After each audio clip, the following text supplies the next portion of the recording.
Hi everyone, my name is Gwen Peterson. I'm a health coach with Take Shape for Life, and today is September 10th, 2014, and I had the opportunity this weekend to go to a personal development training, and it was really great how the trainer connected one of our habits of health to what he teaches. And for those of you that may not realize this, I am a constant thought about how I can better serve you, help you stay on program, help you get back on program, whatever your situation is. I'm constantly thinking about how I can help you. And one of the principles that they were talking about is Dr. A's Habits of Health. One of the things he talks about is quiet time. And if we don't have quiet time, it really kind of sets us up for really not creating a good action plan for our health.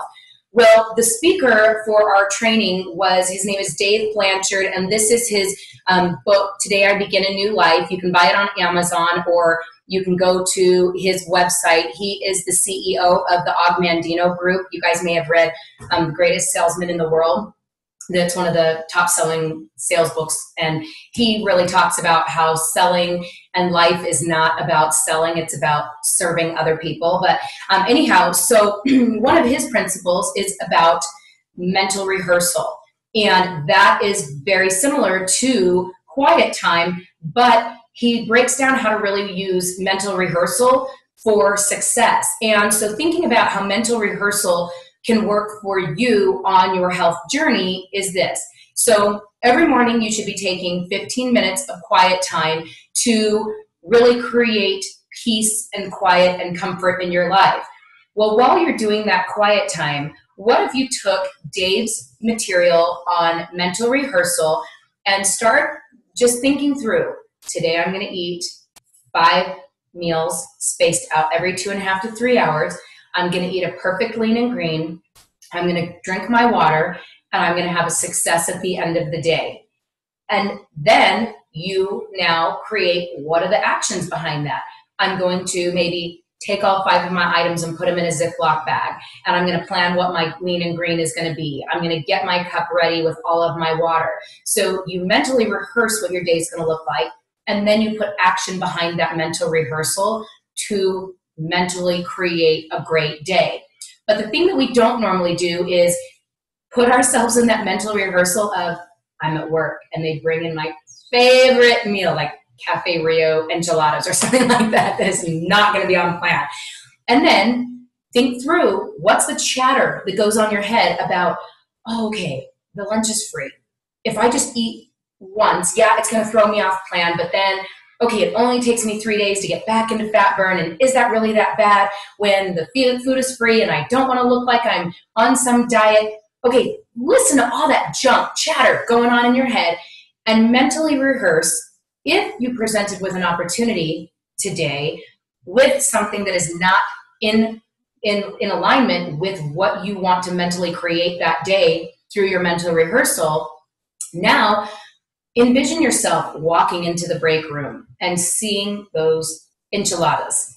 And what are you going to do? Because you've already mentally rehearsed what your choice is. And Dr. Anderson talks a lot about stop, challenge, choose. So if incorporating that in, you're going to walk into that break room, you are going to stop, you're going to challenge the chatter, and you are going to choose the right choice for you and your plan. So hopefully, if you guys can start thinking through mental rehearsal during your quiet time of what you want your day to look like, now you have an action plan and you are prepared when that action is going to come, when that situation is going to come up, which it always does, to make us question if our health is really as important as that free Cafe Rio enchilada.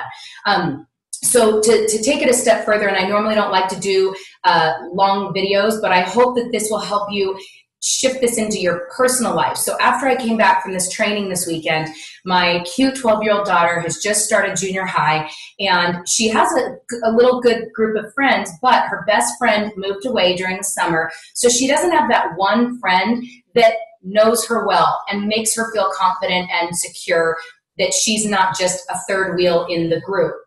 And so after the training, I came back on Saturday night, and I just said to her, I said, okay, Rachel, let's really think about what's going on at school. Can you envision if you were to walk into your classroom that there is someone in that classroom that really could use you complimenting them? That compliment will shift the energy of their day, that somebody actually cared about them. Can you picture that? And she's like, sure. And I go, okay, let's walk into your second period.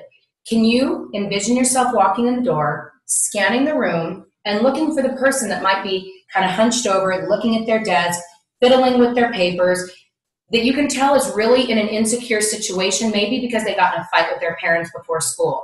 Their friends just treated them horrible. They got a bad grade on a test. You don't need to know what's put them in that situation, but you get to know, you get to be aware of that person in the room and walk up to them. What are you going to compliment them on? And she says, their name. I'm going to tell them that I really like their name because it's unique and I think it's neat. And I'm like, okay, so once you say that, what's going to change in their demeanor? Well, they're probably going to smile. Right. So did you create a great situation that now that person realizes you are a nice, kind person and they have somebody that they can reach out to if they have any questions in class? Yes. So we kind of went through mental rehearsal of every single class, her walking in the door, her scanning the room, being perceptive of who needed her interaction that day, and went from there. So it was picture day, right? So she comes home and I'm like, tell me how it went. And she tells me that she, just based on walking in and the teacher starting class and all of that, she only got the opportunity to do it 2 out of the 7 classes. So we recapped how it made her feel, how it changed that person's just entire body, like they were hunched and then they sat up and were engaged the rest of the class. But then, no accidents, people. This is what happened.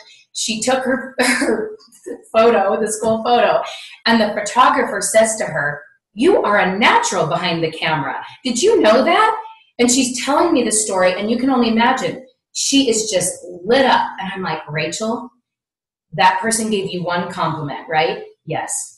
What did that do for you? She's like, it made my whole day. It made me feel so special that maybe I have something that other people don't have. And I'm like, exactly. So you just got the opportunity to experience what you get to create in other people's lives.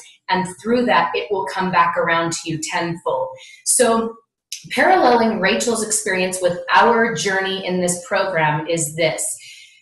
I'm teaching her to look beyond herself for her personal answers, because we know when we don't focus on ourselves, it opens up the world to us. So when you think about your mental rehearsal, start taking it to the next step about your why.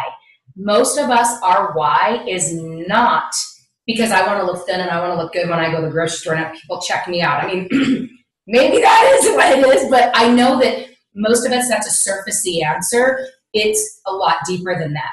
And a lot of us that have children, it's the fact that we feel like crap and we do not have the energy to go out and play soccer with our kids or go out and do the things that we want to do because our energy level is so low because we have 20 or 50 pounds to get rid of. Or we also are struggling in our relationship with our husbands because we don't like how we look. We don't think, how can he love me when I look at this way?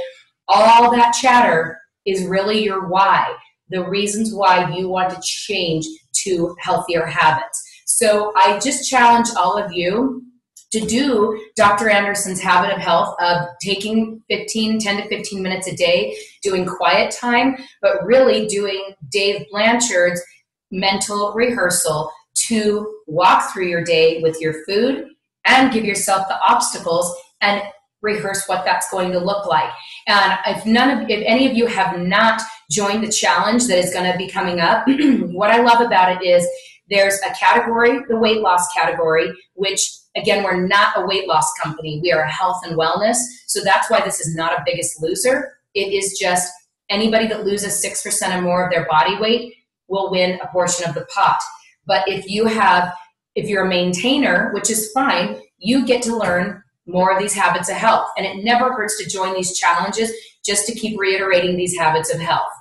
So what I'm saying to you is this: you get to change this And once this changes, you will have long-term health.